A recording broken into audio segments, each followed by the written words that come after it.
All right, everybody, let's do this. I was really hoping to avoid this. Very much hoping to avoid this, but hey, here we are. And for the record, Tuukka Rask is still very much better than Carey Price. Well, again, was hoping to avoid this. Let's go ahead and call that the Bruins wall adjacent. Yeah.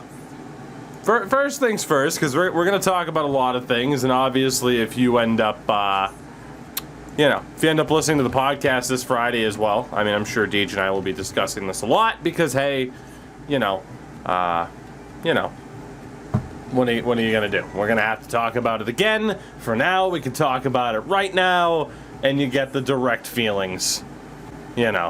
What are you going to do? Camera desync? Fun. There we go. Yeah, it's that damn filter. Sometimes it works, sometimes it doesn't. Regardless, first and foremost, the New York Islanders are a hell of a team. And I genuinely think anyone who says, oh, they're just going to get stomped by Tampa. Look, they might, but at the end of the day, they might not. There's a reason, much like the Tampa Bay Lightning, that the New York Islanders are back in what is essentially the conference final, the Final Four this year. Call it what you will. The Islanders are ridiculous. And if you've ever heard me talk about the Bruins, if you've heard me talk about the Islanders, if you've heard me talk about, whether it be on Twitch, YouTube, the podcast, the New York Islanders are ridiculous. Barry Trotz and what he has meant to that team is simply unbelievable. It is. I don't recall the last time in hockey we have witnessed a coach, and I guess maybe you could argue the Tampa Bay Lightning for what John Cooper's done with that team, but some people will say, well, he's got the superstars. How much does he really do? I mean, maybe the Tampa Bay Lightning of 2010, 2011 era with Guy Boucher when he implemented the 1-3-1 trap. Maybe then, but it has been a long time that we've seen a coach single-handedly change a team like this. Fanboy! The man was a fanboy. Thank you for the 2 years, buddy. I do appreciate it. And again, chat, I'll pay attention, but also you just got to let me go tonight to start things off. When it comes to a team like this, the Islanders, let's be honest, were a laughingstock. They just lost John Tavares. And again, I was tempted to wear this tonight for my humility, but, they had just lost John Tavares. This is one of two Tavares. You know what? Fuck it. I gotta do it. Are we doing this again? I want to do it. Gotta do it. It's got to be done. Buck, thank you for the 7. I got to put it on. I got to do it. It's not going very well. It's very difficult to put on a hockey jersey when you're sitting down. But here we are. Oh, here we are. All right, there we go. That's better. I was very tempted to wear this jersey, and I'm wearing it now. Why? Because, again, the Islanders were a laughingstock when John Tavares left. Everyone's saying, oh my God, he's going to go to Toronto. He couldn't win anything with the Islanders. He quit on all that crap. The Islanders are a laughingstock at that point, but not for long. Because you get Barry Trotz, who has had this ability more than maybe any other coach in my lifetime watching hockey to get a team to buy in terms of play style, team identity. I mean, again, might they get stomped by the Tampa Bay Lightning? Maybe. But you sit there and you look, are the Florida Panthers a better team than the New York Islanders on paper? That's a legitimate debate. You could argue yes, you could say no, but even if it is no, it's not by that much. Are the New York Islanders a better team than the Carolina Hurricanes? Again, same thing. If the Islanders aren't that much worse, you get my point here. But the Islanders have I would say something that the Panthers don't have yet. They're getting there. That the Hurricanes don't have yet. I mean, granted, we thought the Hurricanes had it with a bunch of jerk stuff, but at the end of the day, the Islanders have like that ultimate team chemistry of an identity of buying in to a coach, to his system. I don't care if we play the best hockey in the world, which, by the way, I'm sorry, I don't view that as a criticism of the New York Islanders. I think I'm the only one on the planet who last year who's like, I'm not bored by watching the Islanders shut people down. I was fascinated. Same thing here, watching the Islanders against the Penguins. Oh, that was more Tristan Jarry. Sorry, Connor, for bringing that up. Oh, it was more Tristan Jarry. Regardless, the Islanders do what they do better than anybody else. And at this point, it looks like it's going to take a team like Tampa to stop that. And even then, I'm not sitting here saying that's a guarantee. I'm not. I fully believe that the New York Islanders can play for the Stanley Cup this year. Like I said, you look at that roster. Is it the best team in the world? On paper, no. But I genuinely cannot sit here, look at this roster, and say, oh, they got lucky, or some crap like that. Like, no, they were the better team. And you sit here, and you look, and it's like, hey, Leo Komarov was on the top line tonight.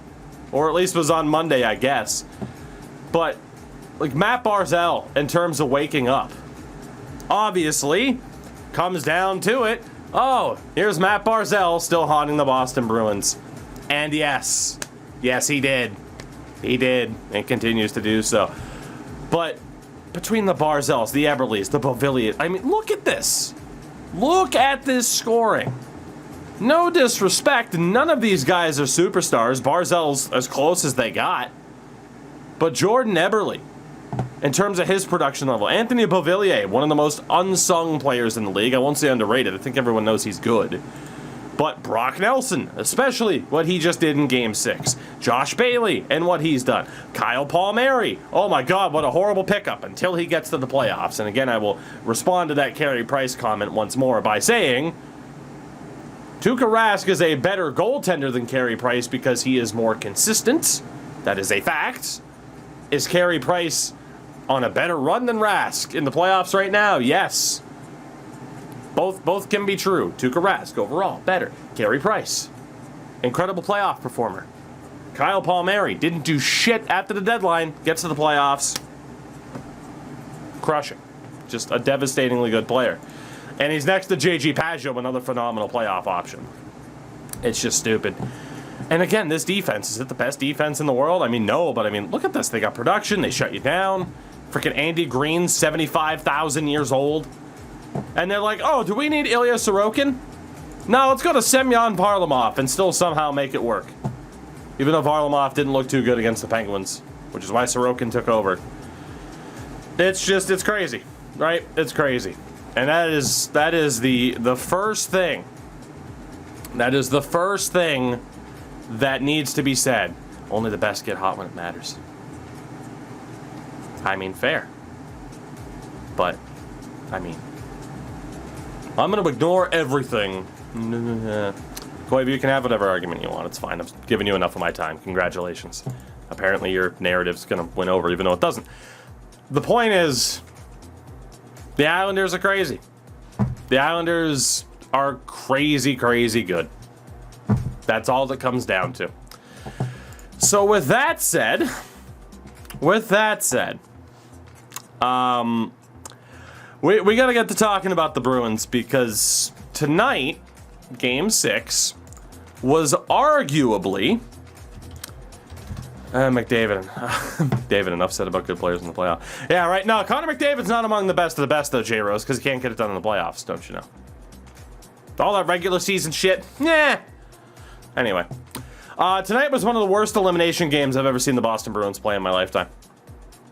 They were shit. They were shit. They were.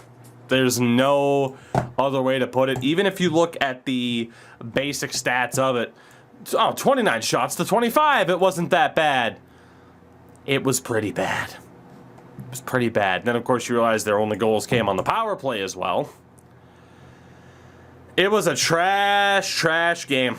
And the shitty thing is, and this was very, very reminiscent of Bruins past. They gave you hope and then ripped it the hell away. That's what they did. Because Brad Marchand ties it late in the first period, and then they lay a goddamn egg in the second. It was horrific. That was, right there, the second period, one of the worst 20 minutes of hockey I've seen them play. All season, maybe ever. And then, of course, Marchand scores, and you think, well, maybe. And then they give up 2 empty netters. So really, 4-2, ends up being 6-2. It's just, it's brutal. It's brutal, and there's a lot of different players that we're going to get to talk about here. A lot of different things that we're going to get to talk about here in regards to what this playoff run was, what it's going to be for the Bruins here moving forward. Yeah, but as mentioned, I had to get the Islanders' praise out of the way because they deserved it. I will say, though, I said on the podcast, I've said as much right here on the stream, I was furious when Bruce Cassidy called out the officiating like every other coach. It's not the first time he's done it, but it pisses me off to no end because, as we know, officiating, I don't necessarily think, well, you're a Bruins fan, of course you don't think this. I don't necessarily think the officiating's biased one way or another. I'm not sitting there saying, oh, Game 5, the Bruins got jobbed. They did, but saying the Bruins got jobbed is a fan indicating, like, well, we got screwed. Everybody gets bent over by the officiating. The officiating is hot garbage. We all know this. Complaining about the officiating, I think, is a big part of the reason as to why the Bruins lost Game 6. And I say that because Game 6 was in front of one of the best crowds going right now. I don't know, again, how this happened. The evolution of the Islanders. From just a few years ago, John Tavares leaves. What the hell are they going to do? You bring in Barry Trotz. You had that identity. And now all of a sudden, when the hell did the Islanders fans become Nashville? We're going to sit here and go with soccer chants. We have a song for Josh Bailey. We're just loud as shit. When did that happen? And one of the biggest issues I had with Bruce Cassidy, and it's one of the biggest issues I've had with him as a coach now since he's been here, and I think he's been a phenomenal coach. What are you doing? You gave that crowd more ammunition? Really? That was a good idea to you. The New York Saints putting that on a silver platter for that fan base to taunt you with for 60 fucking minutes. Dumbest thing Bruce Cassidy's done as the head coach of the Boston Bruins. The dumbest. Couldn't believe he did it, and the second he did it, I'm like, oh great, Game 6 is gonna be fun. Oh, it was fun. In terms of like, hey, am I sitting here calling for Bruce Cassidy's head as head coach of the Boston Bruins? No. He's still a phenomenal coach, but that was an incredibly dumb goddamn thing to do. And like I said, in terms of talking about Game 6 specifically, it was just a shit game. I don't really think there's any debating that.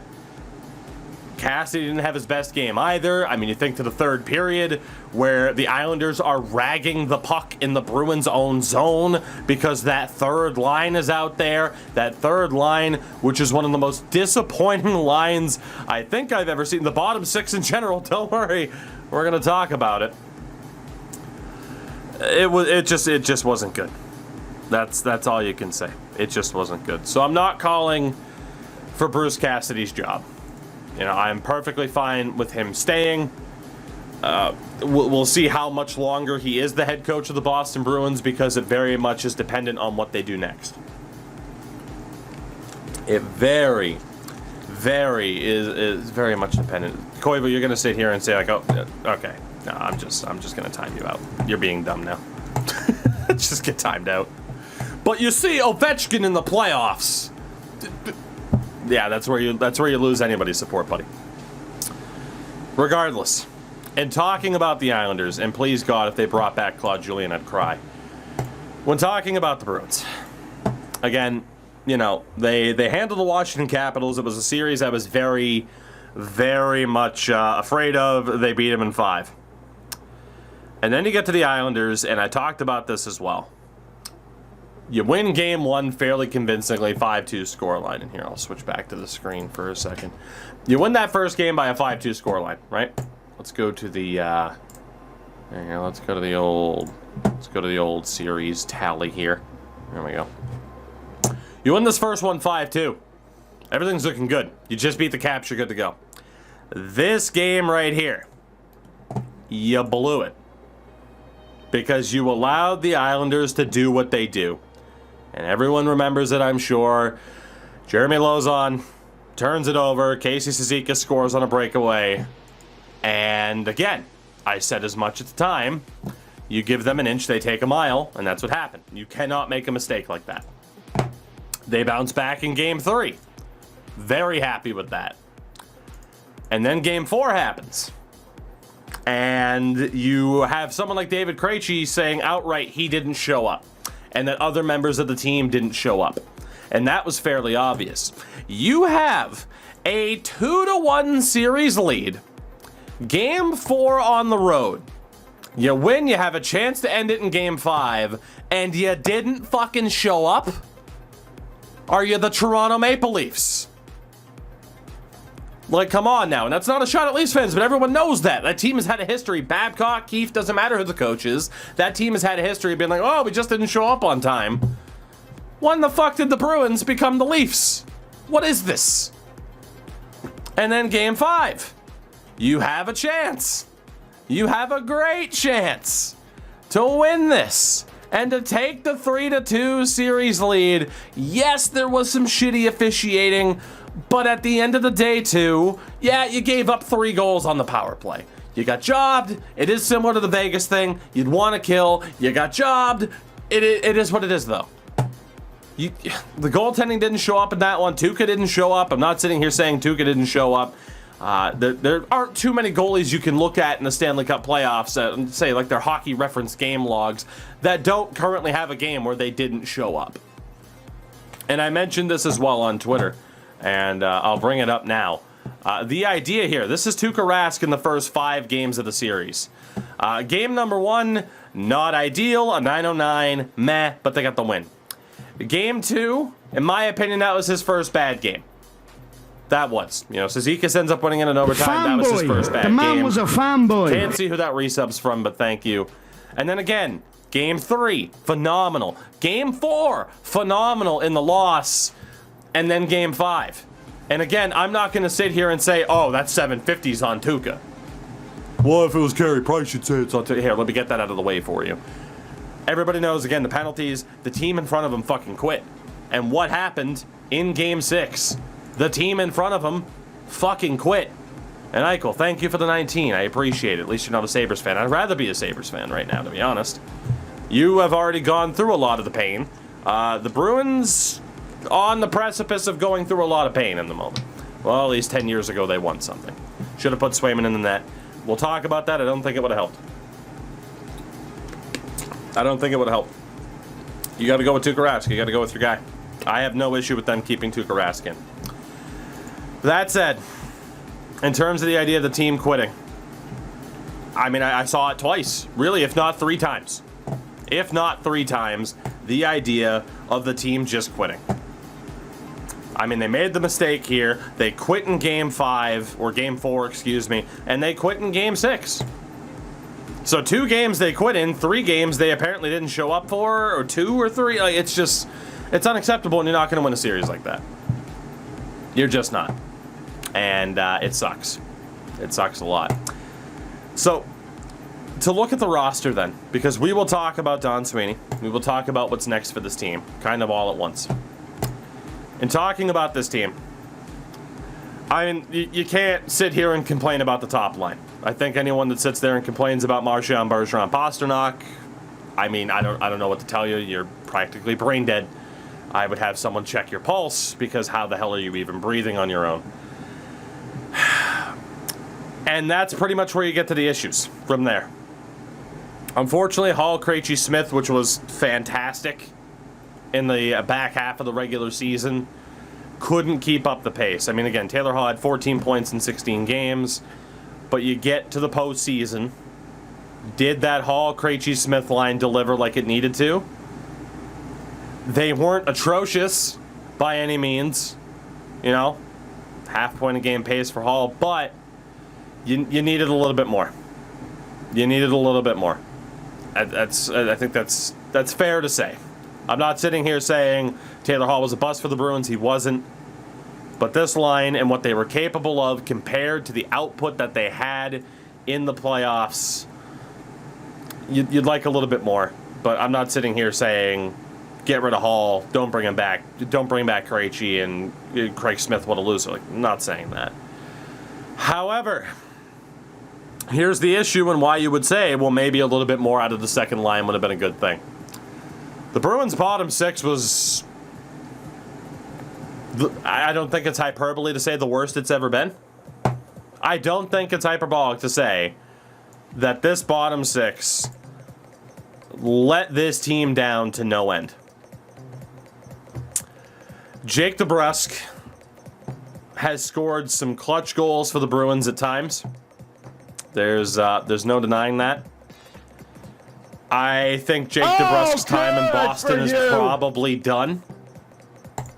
And obviously you go to that 2015 draft, we all know. We all know what happened there. Yeah, we know. Thanks. I'm aware. It's been 6 years. I'm aware. I just don't think... I don't really see how Jake DeBrusk fits in with this team anymore. I don't. It might end up being a mistake to get rid of him, but I think that's a tradable contract. And I gotta be honest, I don't really care if they get much back for him at this point. You know? I mean, this is a guy who needed to be a solid top six option. You could argue, well, middle six option. He has a career high of 43 points now. Again, in the past, you know, you take on like the Leafs in the playoffs, all's well and good. But, I mean, 14 points in 41 games this year, on pace to be his worst season statistically. Yeah, I think I'm over Jake DeBrusk. I like Jake DeBrusk a lot. Trade him to Edmonton. Edmonton could use a guy like him. Maybe that'll revitalize his career. You get the Louis DeBrusk connection. I won't shed a tear if Jake DeBrusk gets traded. I'm sorry, I just won't. Charlie Coyle, who, when they first acquired him, you sit there and think, all right, let's see, 6 points in 21 games. Oh, 16 points in 24 games. They lost to the Blues in Game 7, but shit, this guy's a playoff performer. And then last year it was 37 points in 70 games. More of a third liner than a second liner right now. I guess that's okay. 5 points in 13 games. Maybe he's not as good of a playoff performer. And then this year, 16 points in 51 games. 3 points in 10 playoff games. Charlie Coyle has one of the worst contracts right now in the league. For my money. And it sucks. I like Charlie Coyle. I like the fact that he's a Massachusetts guy. This is one of the worst contracts in the league. How can it not be? This was the first year of a 6-year deal with a modified no trade and a no movement clause. Meaning, of course, he cannot be sent down to the AHL. And in terms of the modified no trade, at least for the first few years, it's a 10-team no trade list. Eventually it becomes an 8 and then a 3. You have to get out from underneath this Charlie Coyle contract right now. I am going to be rather upset if Charlie Coyle's on the Boston Bruins next year. I get it. It's not a video game. That's probably not how it's going to work. He's probably going to stay. And when he does, all I can do is pray that he's better. Why? Because with a $5.25 million cap hit, can you afford for Charlie Coyle to be your third line center at that price? For most teams, probably not. A team like Toronto, definitely not. Maybe you can because Bergeron's making under $7 million. And oh yeah, by the way, in terms of the Don Sweeney stuff, I'm also not necessarily calling for his head. You have not won a Stanley Cup with your top line, arguably the best top line in hockey, making that. Look at that.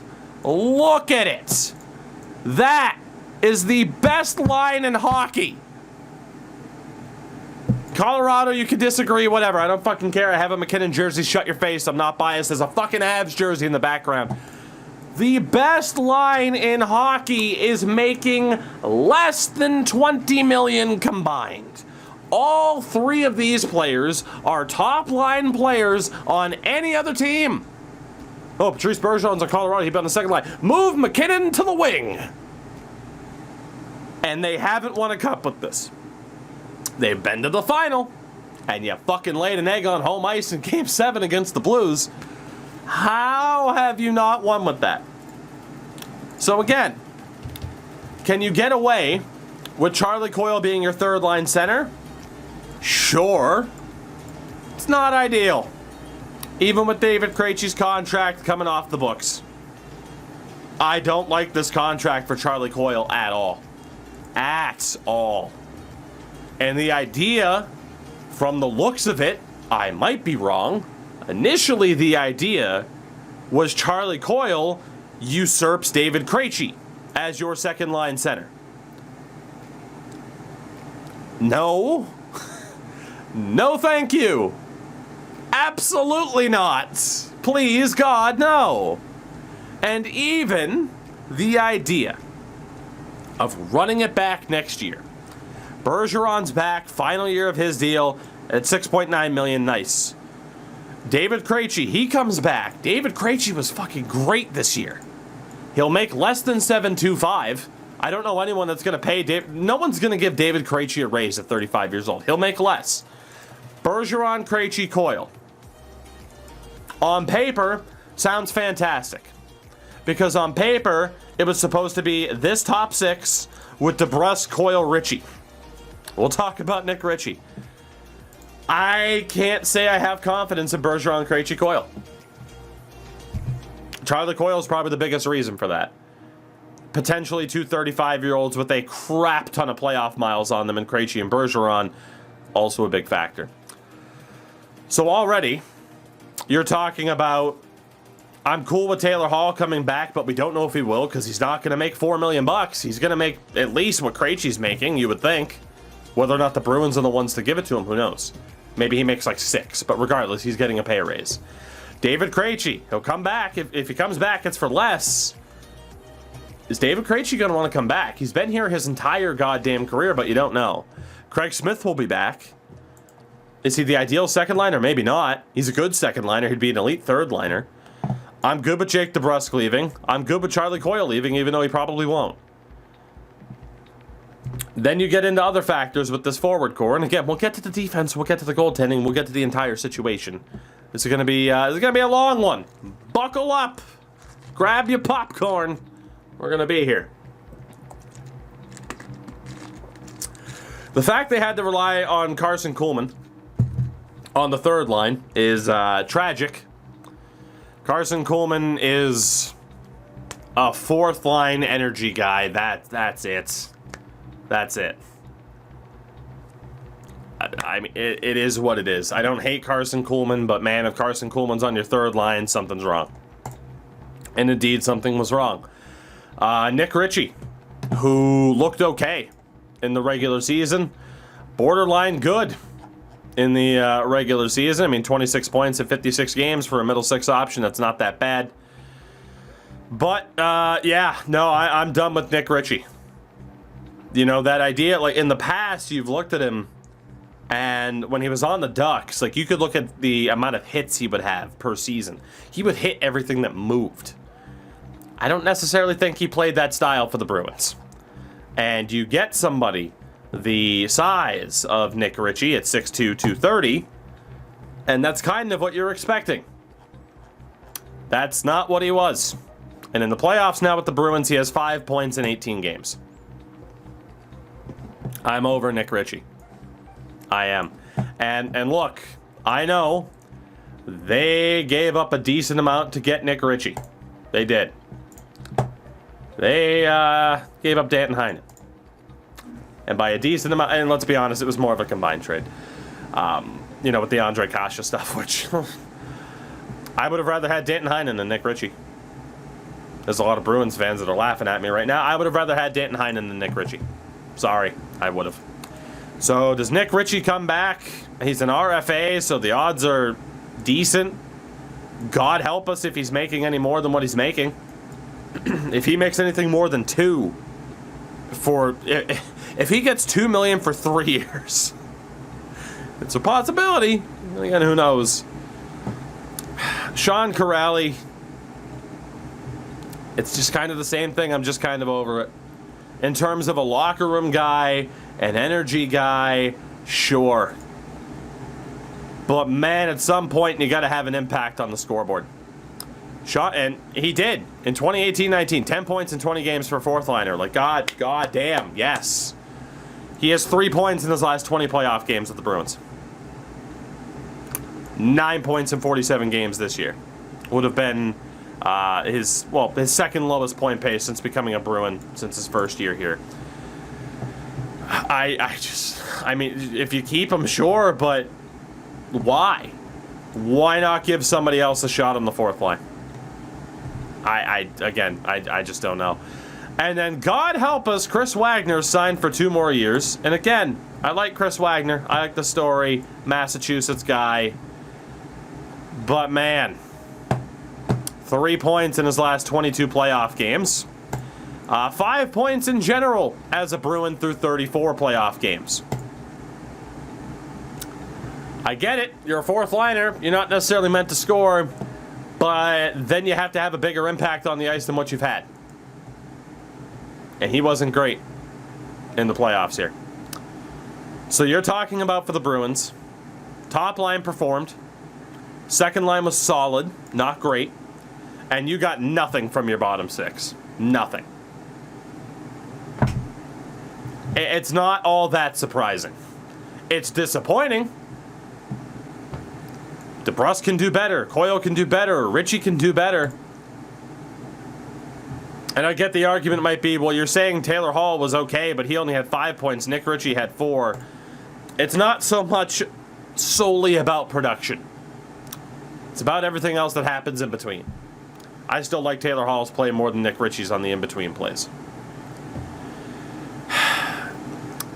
The worst part is, I mean, again, like you were missing Curtis Lazar. Another fourth line energy guy, a throw-in for the Hall trade. He was solid. Again, he's not going to be this big impact player on the point. Biggest issue with this team is the fact that Ondrej Kase's career might be over, from the looks of it. Unfortunately, it was a smart gamble at the time. But Ondrej Kase is going to go down as one of the worst trades in Bruins history. At the very least, one of the biggest what-ifs. I get the idea that it works out from the perspective of they got rid of David Backes. And yeah, it's a good thing they only had $1.5 million of dead cap on David Backes, because again, this is what David Backes' deal is.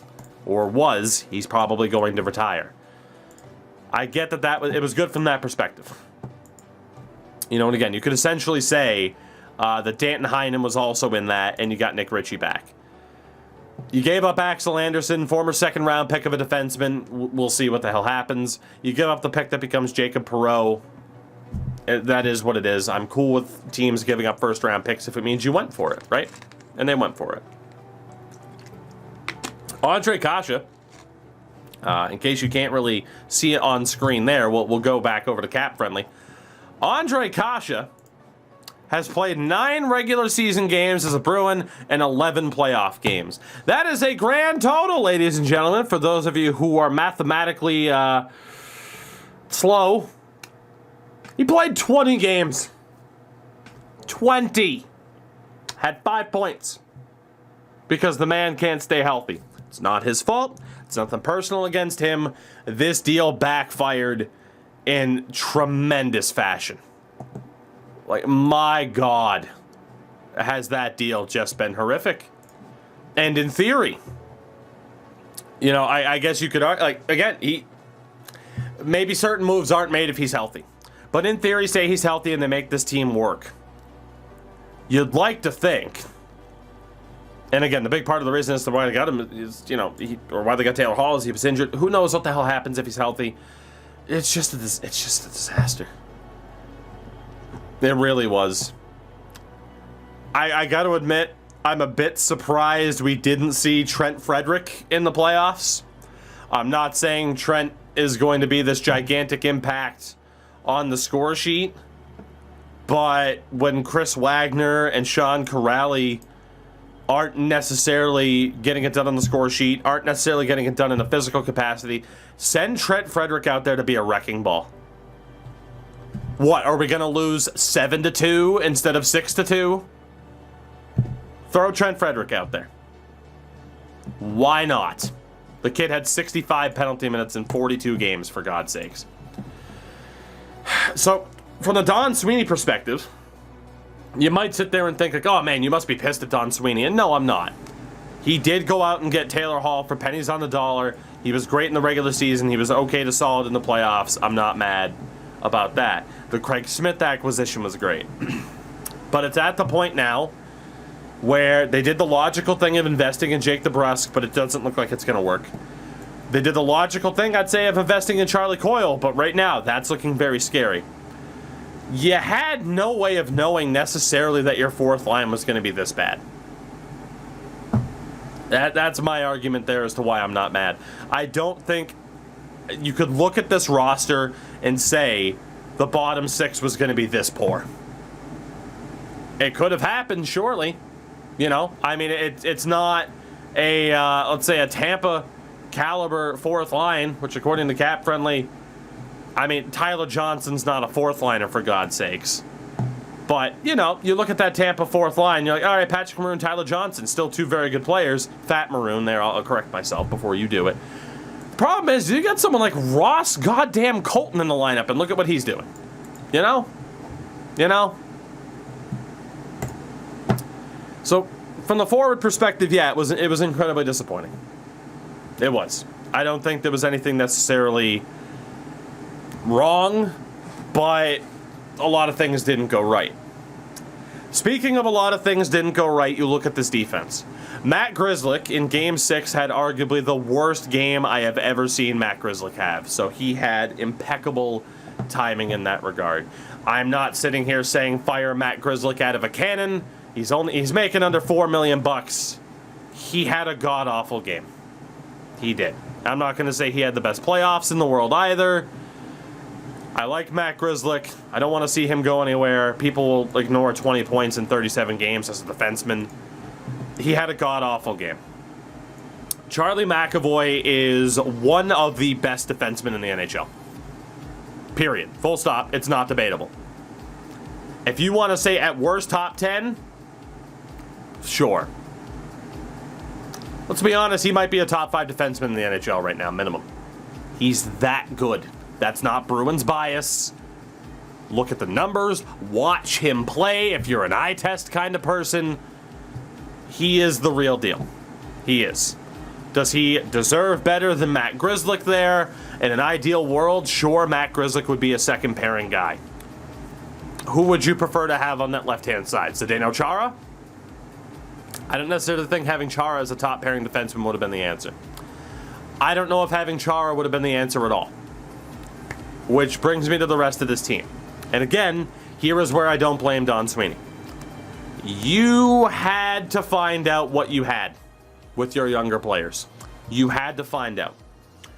The problem with this team is that they have been good pretty much for over a decade. Minus a few years there where they miss out on the playoffs, like in the last day of the season, like twice in a row. You end up with David Pastrnak out of it. It's hilarious. But in terms of being able to replenish a defense core when you have late first-round picks and no first-round picks at all, it's very tough.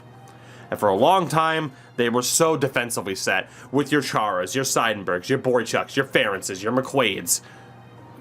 Eventually, that run of form is going to run out.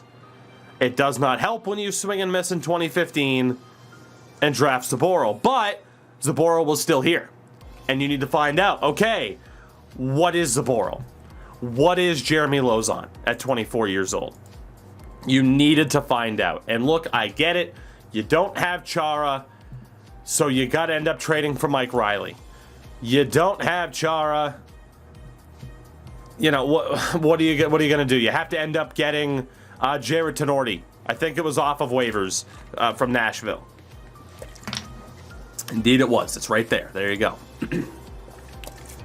The biggest issue for the Bruins this year wasn't their decision to bank on the youth. A large part of it was injuries, and you may have saw it when I scrolled down. Brandon Carlo was hurt, and Brandon Carlo is a top-tier defenseman. Brandon Carlo missed time this season because Tom Wilson fucking cleaned his clock. He cheap-shotted him. Let's call a spade, and he didn't get all that much of a suspension for it. Really, it was... Oh, Tommy. Tommy, you shouldn't have done that, Tommy. And Brandon Carlo has had trouble staying healthy. He's phenomenal when he plays. Kevin Miller has had troubles staying healthy. He's been pretty good when he plays. He's made some mistakes in the playoffs. Those are documented. Again, the Bruins fan base has been through the ringer with Kevin Miller because once upon a time, it wasn't Charlie McAvoy on the top pairing with Zdeno Chara. It was Kevin Miller, and that was a big yikes. But Kevin Miller is still a useful defenseman. It's incredible that he even came back from the injuries that he had, and it's a shame he got hurt again. A big part of the Bruins' issue is that Carlo wasn't even going to be back for Game 7. Kevin Miller would have had a shot, according to Cassidy. I'm not sitting here and saying, well, if the Bruins weren't hurt, they would have won. Everybody has injuries. You got to deal with it. It's a part of it. It just is what it is. Granted, if I recall correctly, it was a bit of a cheap shot that dropped Brandon Carlo. Let me see if we can track down this GIF of the Carlo hit. I don't know if we'll be able to. Well, let's see. That's from June. Yeah, there it is, right? Yeah, from June 3rd. There you go. Will I get DMCA'd from this? Maybe. At the end of the day, Rob Taub called it a clean hit. There are other replays. It's a questionable hit. It's a debatable hit. I'm not sitting here and saying dirty hit for that. So look, yeah, was their depth tested? Of course. Again, talked about that top pairing. Mike Riley. Mike Riley had some great moments. Mike Riley had some trash moments. I think, as Sens fans could tell you, that's kind of what Mike Riley is. God, he played for the Flyers and the Wild, too, didn't he? Played for Montreal. I could have sworn he was with the Flyers. I must be thinking of someone else. Maybe it was Montreal I was thinking of. Mike Riley can be a great puck-moving defenseman.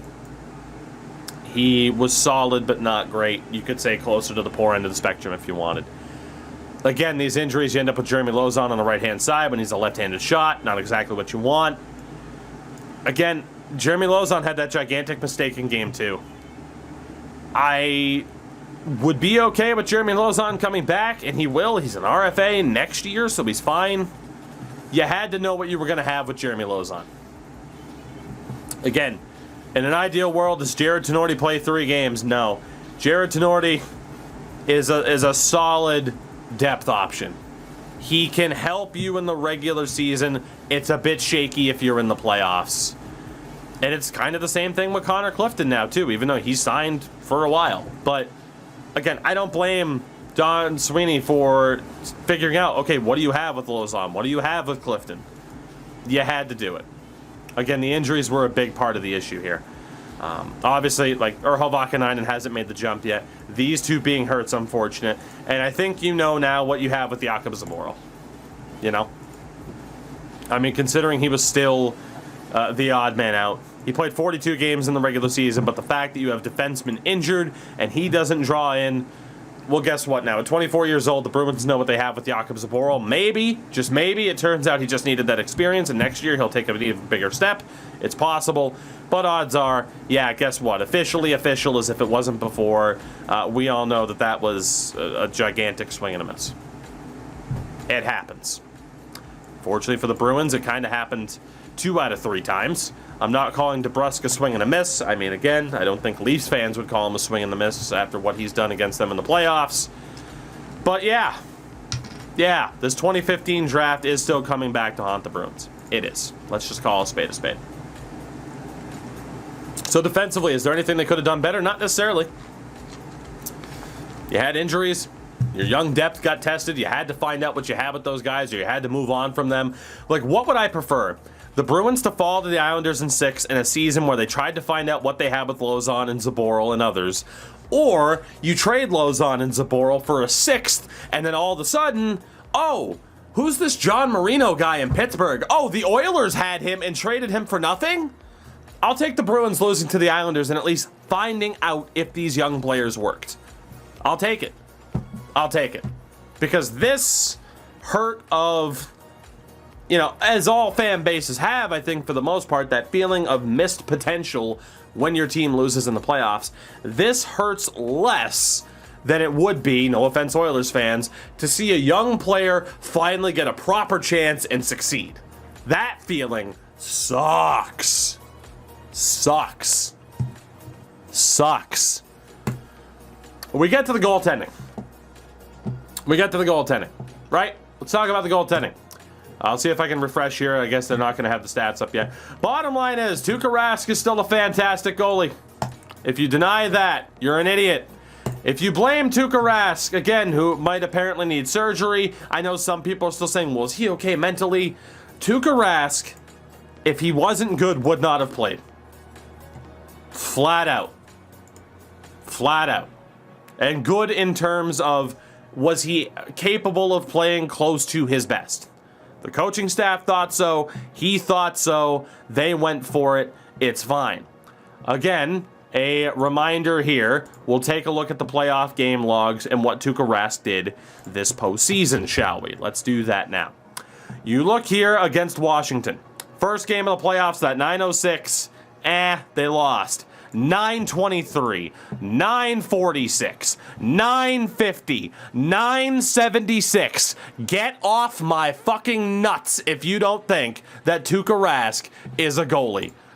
Go away. Nobody wants your valid opinion on the internet. You have no valid opinion. You are a moron.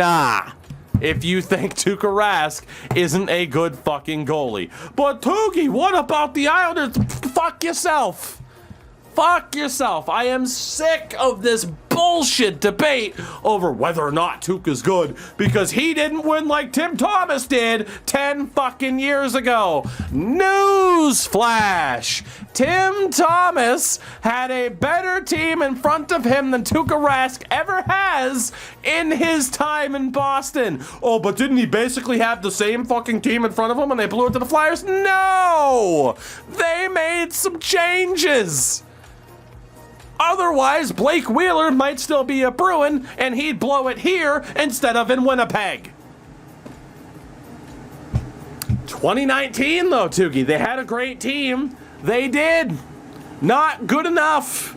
And if that 2011 Bruins team plays that 2019 Bruins team, 2011 wins because 2019 clearly wasn't mentally strong enough, whereas in 2011, the Bruins at all times, sorry Canucks fans, decided, hey, I'm just going to dump ice. I'm going to dump water from Boston on the ice, Nathan Horton. Or, hey, look.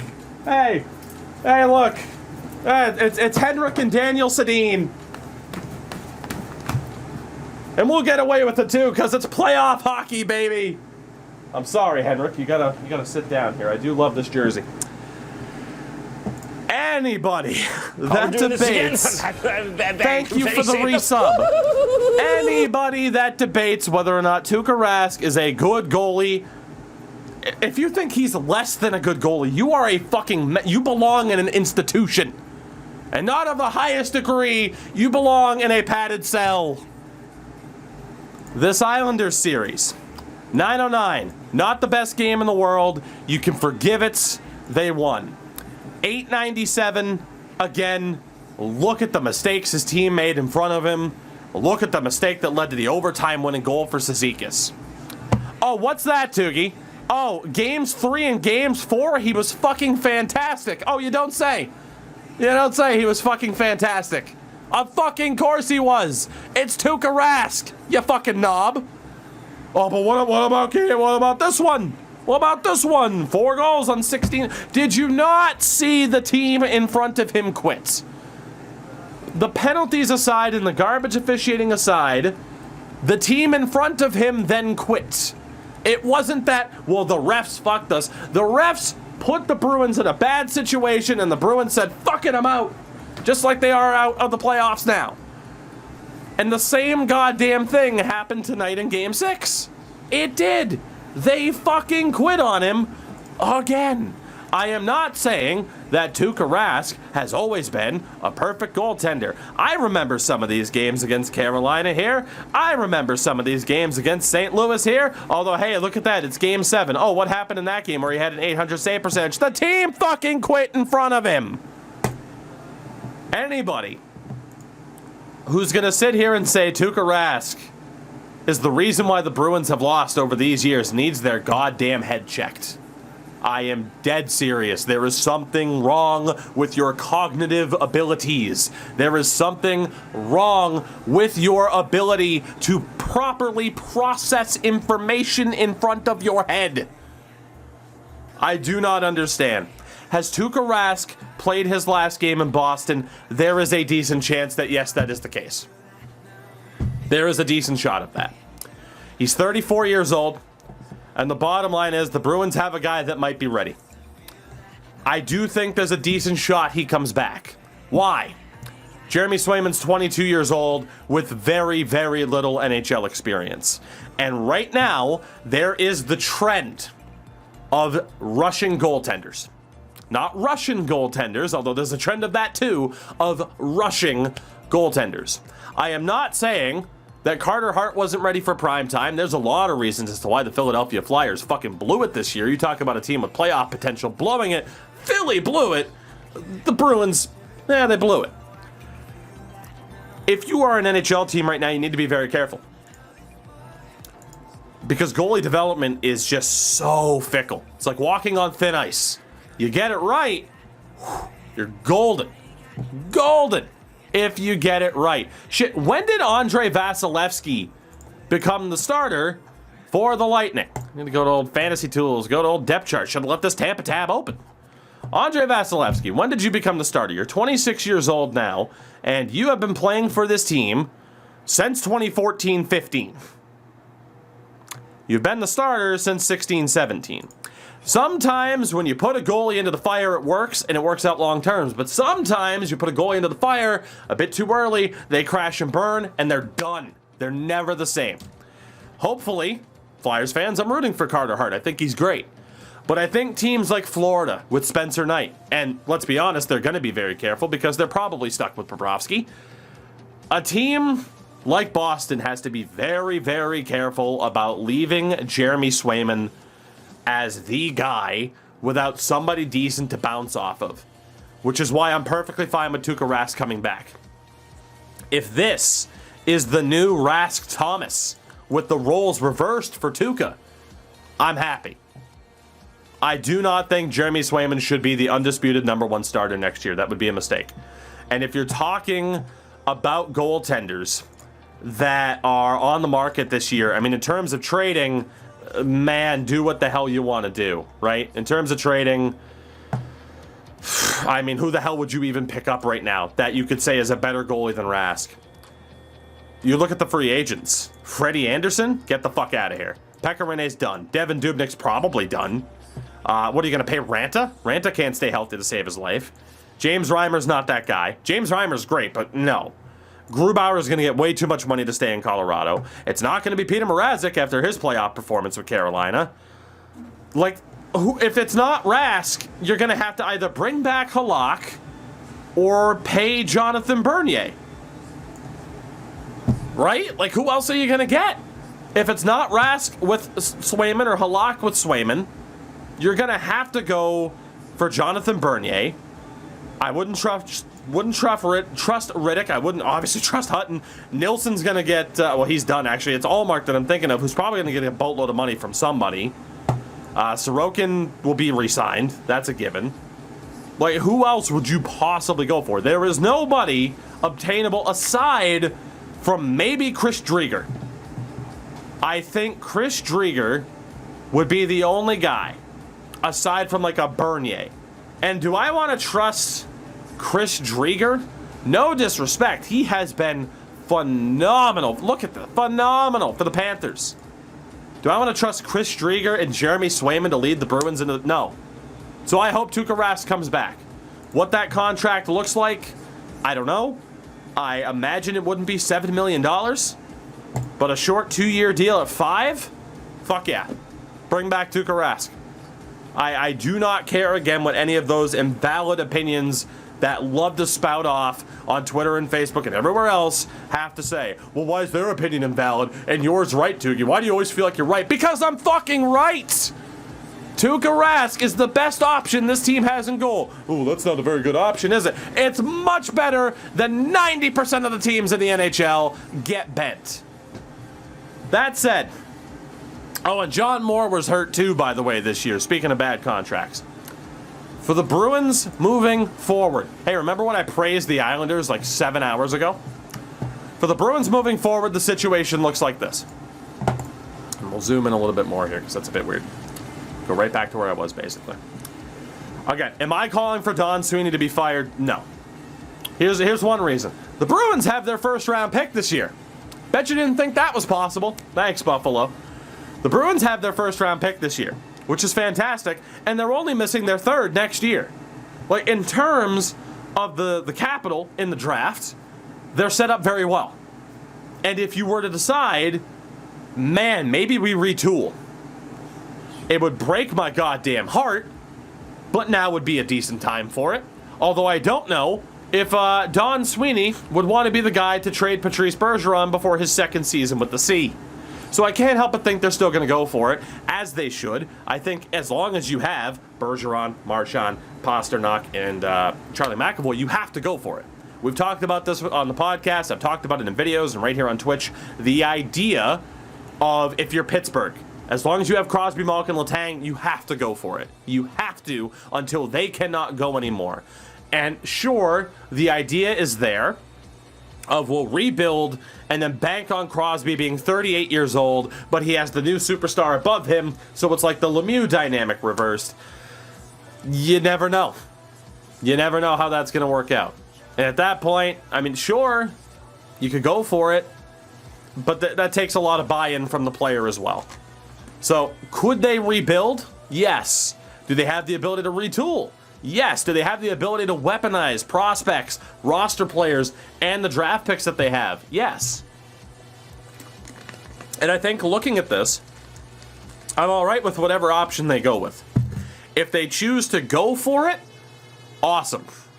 If they choose to rebuild, if they just say, man, we missed our window, we got to tear it down, that's fine. But my issue there is that David Pasternak is a UFA heading into 23-24. There is a very good chance David Pasternak is coming up on his last 2 years as a Boston Bruin. Because David Pasternak's a $10 million player, bare minimum. Bare minimum. If not $11, $12 million player. And that's still a big-time risk right now. And is going to continue to be over the next few years to pay somebody $10, $11, $12 million plus. So this is a very interesting time for the Boston Bruins because there are, typically when you describe a fork in the road, it's left or right. I mean, it's left, it's here, it's here, it's here, it's over here too. Oh, you could go this way as well. But there are so many different directions that they could take this team. If David Krejci comes back, I'm happy. Because he won't be making the majority. The fact that David Krejci takes up the largest cap percentage of all Bruins forwards from this season is fucking hilarious. I'm cool with him coming back. It won't be for that much. I don't know what the hell happens with Bergeron after next year. I don't. And it's scary as hell. It's scary as hell. Brad Marchand signed for a few more years after that. Again, that Charlie Coyle contract. Taylor Hall. I don't know where you get the money from, if we're being honest. I don't see how the Boston Bruins keep Taylor Hall unless you really get David Krejci to take a team-friendly deal. I guess you could argue swap the cap hits for Krejci and Hall. That makes sense money-wise. I still think, you got to be worried about that Coyle and DeBrusk deal. Unless, DeBrusk is still 24. Maybe he turns it around. But, man, I can't help but think we've seen what Jake DeBrusk has to offer. Taste the biscuit. Thank you for the resub. Again, I still don't know who that was from. I'll take this time to take another sip. You guys having fun yet? I should have had my second monitor up so I could have looked at the chat the whole time, but you know what? No, I wanted to stay focused on the task at hand. Like I said for Jake DeBrusk, man, if he's an Oiler next year, I wouldn't be surprised. Ondrej Kasha's gone. Just gone. He's an RFA. I do not see how you tender him any money, and there's no way he makes what he made. There's no way. The guy can't stay healthy. So I don't know, man, if he signs for $1 million for like 1 year, I don't know if they deal him for a fourth. Like, if you're Edmonton, why not call up the Steve Dangle? Why not? If you're the Edmonton Oilers, call up Boston right now and say, we'll give you a fifth for Ondrej Kasha's negotiating rights. That's the type of player the Oilers need. It's high risk, high reward, or low risk, high reward, I should say. If you give up like a fifth, get Ondrej Kasha, sign him for dirt, hope he stays healthy. And he'd be dynamite in their top six if he could stay healthy. But I don't think the Bruins can afford to take that risk, or at least I don't want them to take that risk. I mean, again, Sean Corrali's probably gone, maybe. Like, there's a lot of options. And the thing is, though, like, the idea of them testing the youth, they still tested the youth this year, and there's more youth to test out. Oscar Steen has the opportunity. Jack Studnicka has the opportunity. I think we know what Zach Senyshyn is, and it's not great. Like, they still have a lot more youth to try out to see what exactly they're made of. It's the same thing on defense. Jack O'Connor is an undrafted NCAA signing. He got a little bit of ice time this year. He'll get more next year. Still waiting to see when Urho Vakanainen can make the jump, but he's still young. Nick Wolf was just like Jack O'Connor in terms of being an undrafted signing. He has to re-sign, though. Goalie-wise, we already talked about that to death. And like I said, in the system, I mean, Lauko's sick. I don't know how close he is, but is the cupboard getting a little bit barren at this point? Yeah, it is. As you would suspect, with a team like the Bruins, who have been as competitive and relevant as they have been for their entire duration. And you look at their prospect pool, and again, it's center, Studnicka, Lauko, Curtis Hall, who's to say? Someone like John Beecher, who's to say? I mean, you could end up moving on from him. Some people will say, like, oh, well, Koklachev and Forsbacka Karlsson come back. Who the hell knows? You know, left-hand side, you don't have much on paper. And the right-hand side, you got nothing. You don't have a single unsigned guy. Defense, though, Mason Lohrei and Mason Langenbrunner both look great. So we'll see. It's a complete toss-up right now as to what direction they're going to go. I genuinely have no idea. There's a lot of different stuff they can do. And right now, obviously, there's a lot of conflicted feelings. And to Hawks, Warrior, Everyday Caps, Eichel Tower as well. Thank you all. Hi, Texky. How are you? I think I've finally run out of steam on this discussion. The bottom line is you should do a breakdown like this for all teams. I'm not passionate enough about the Calgary Flames to do this. And fun fact, you said Calgary. I pulled that name out of my ass. I just don't know. I think that's the big part of the frustration, is that I'm going to hold this clothes hanger now that the Sedin jersey was on. I think the big issue right now is, in terms of frustration, you don't really know what direction the Bruins are going to go. It is logical to run it back. It is logical to try and retool on the fly. It is logical to completely rebuild. I think with David Pastrnak still signed for 2 more years, they have to go for it. I don't know if you can necessarily sell David Pastrnak on the idea of, hey, we might not be a playoff team over the next 2 years, and then you're going to re-sign with us, even if we pay you a boatload of money. I just don't know. There was the famous quote for David Pastrnak a few years ago where he's like, I don't care about money. You say that, but when you go from making $6 million to someone offering you double, all of a sudden you could say, Seattle doesn't look that bad.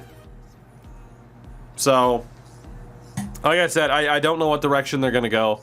There's a bunch of different directions that they can go. It's just, it sucks. It sucks that you have Cracksternak. It just sucks that they had, what was a great opportunity here. There was a great opportunity here. Pizza, in terms of Who they take, I have no idea. I haven't put any thought or speculation into who Seattle's going to take for anybody. I think it's genuinely pointless at this stage. I don't think it's worth speculating until the teams release their list of who can't be picked. At that point, yes, Deej and I will sit there on the podcast. I'll probably make a video about it too, saying, hey, here's who I think is going to be taken. We'll definitely do a mock draft. If Bergeron and Marchand only win one cup in Boston, is it a failure for them? It's not a failure for them. It's a failure from the team. At the end of the day, though, they have made 3 Stanley Cups in Boston. You know, at the end of the day, it depends on how you view it. If it's championship or bust, which in theory it should be, then yes, it was a failure, but they did make it to the Cup final 3 times. I don't necessarily view it as a failure. I think it's one of those things where you say, would it have been nice to have 2? Yeah. Would it have been nice to have 3? Yeah. I don't look at 2013.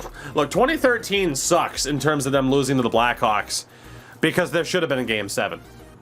And what happened?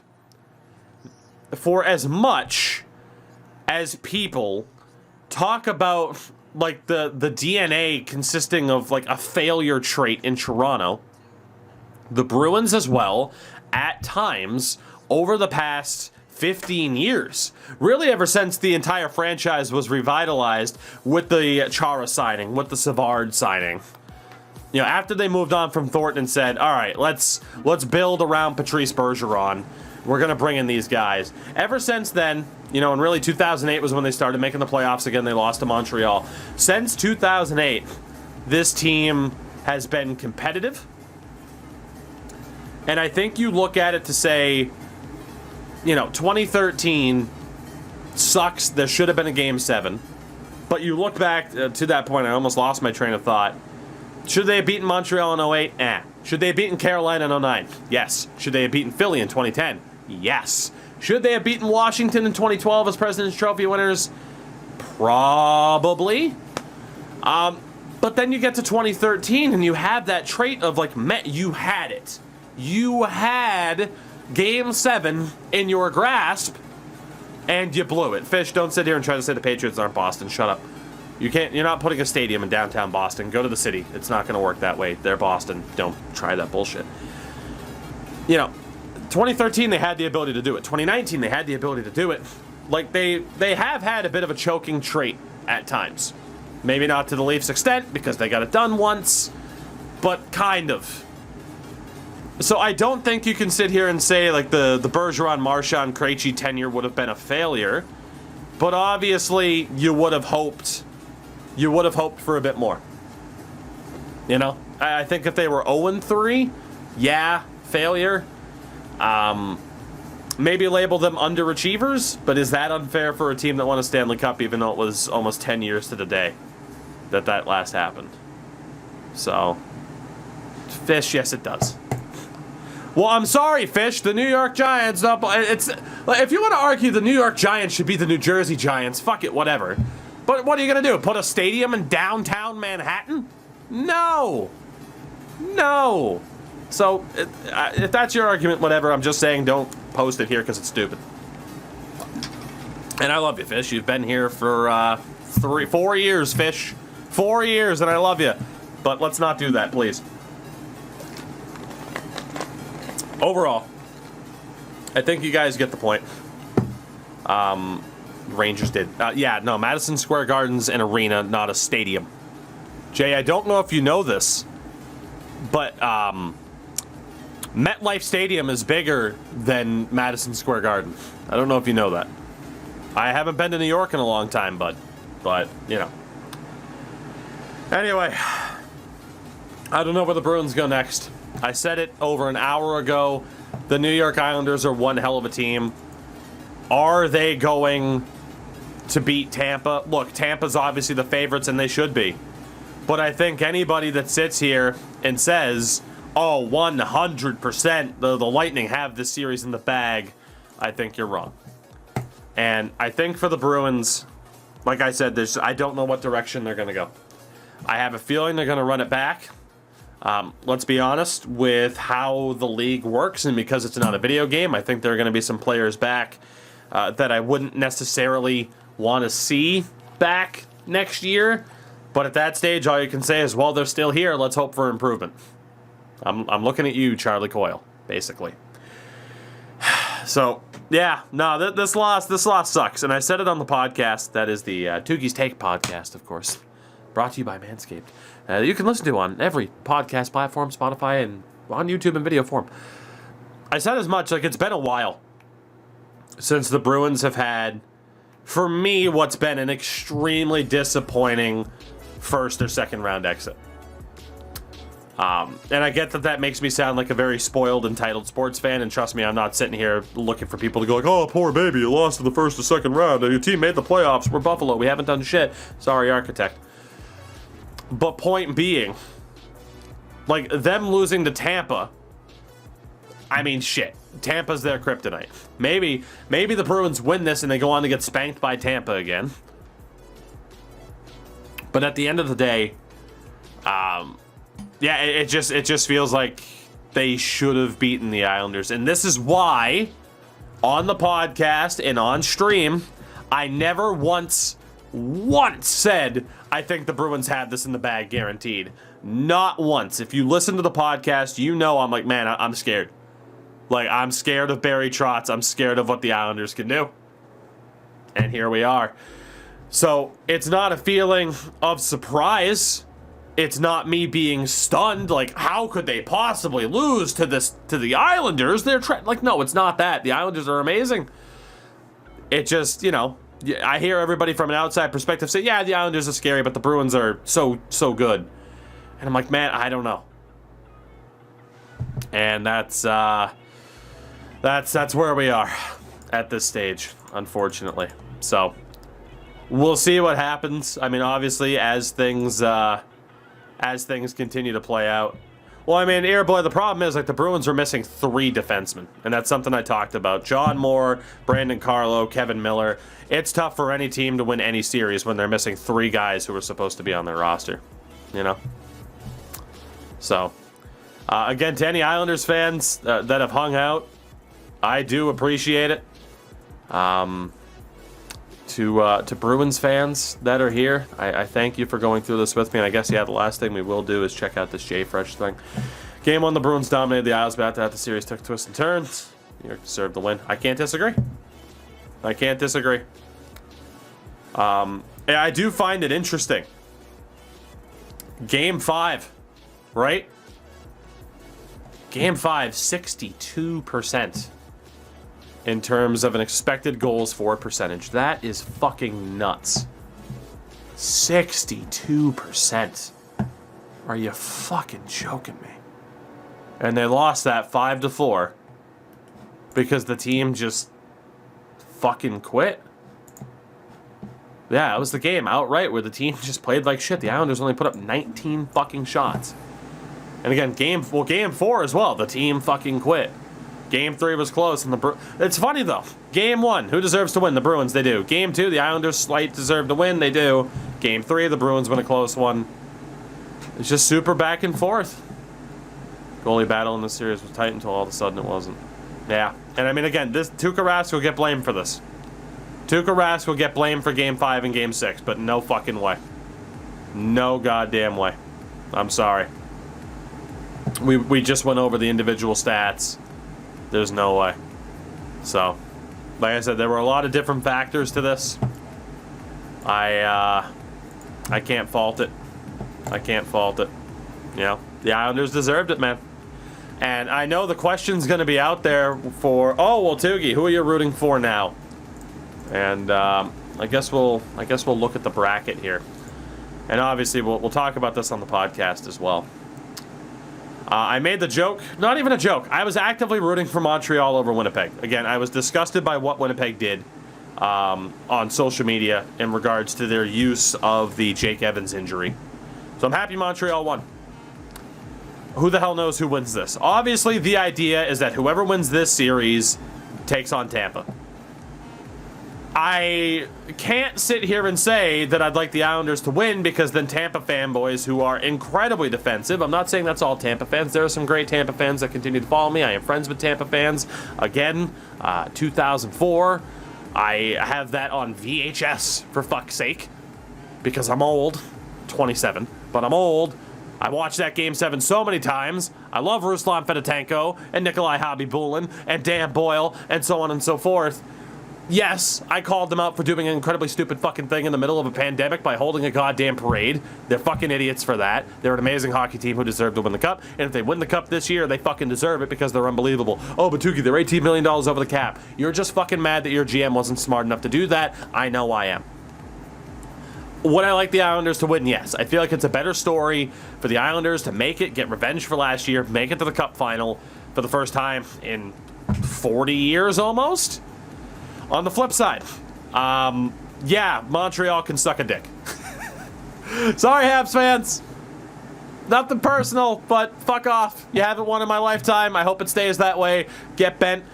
Carey Price has been phenomenal for the most part in the playoffs. Fun fact, Carey Price has also had some shit games. Here, you know what? We started this off. I don't want Hockey Authentic. I don't want to buy a jersey right now unless it's to dry my fucking tears with. Can I not get Hockey Reference just by typing that? What are you doing? Thank you. Again, here, just for shits and gigs to piss people off about Carey Price because now I got nothing better to do. Oh, he's still in the playoffs and your team's not. Hey, fair point. What are you going to do? You went through the North Division. Yeah, career playoffs.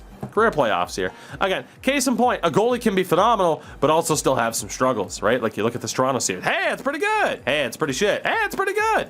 Hey, that's pretty shit. Hey, it's okay. And then good, shit, good, great, good. Call it what you will. Yeah, so I mean, Colorado or Vegas. I mean, I like Colorado. I like Vegas. I know I'm a scumbag who likes Vegas. I'm rooting for whoever comes out of that series. What do I think will happen? Who the hell knows, man? It could be a Montreal Islanders Cup final. Montreal could win the Stanley Cup. And if Montreal does beat this team, I have an active bet that if they beat Colorado or Vegas, I'm buying a Carey Price jersey to go along with my Patrick Waugh jersey. So we'll see what happens. That said, I think I've said everything that I possibly can about this. It's been almost an hour and 20 minutes of me just going. And, God, if it wasn't for me calling games with NHL Gamer, that's NHLGamer.com, by the way, the premier Sixes league for NHL esports, I'd probably still keep going. But I think now, we wait. As Bruins fans, we wait. And if you're not a Bruins fan, well, you still get to wait while actively rooting for their demise, but you still get to wait. In the meantime, I get to sit here and just wait to see what the hell they're going to do. And ultimately, yeah, could we have the realization 5 years from now that this was it for them? That this was their last shot? Yeah. We thought 2019 might be their last shot. You know? There were a couple of moments. There were a couple of moments that you know, you think that's it for a team and then they bounce back. Maybe it is, maybe it isn't. We'll find out. But hey, thanks for listening. Thanks for listening to the rant. Thanks for listening to a man bare his soul. And of course, I'll continue to talk about the playoffs as they go on. If you think Tuukka Rask sucks, get bent. And yeah, listen to my podcast. One of the fastest growing, and there's the stats to back this up, one of the fastest growing sports podcasts of 2021, the Tougies Take Podcast. And yeah, hey, good luck to the Islanders moving forward. It was a good series. Just didn't end the way that I wanted it to.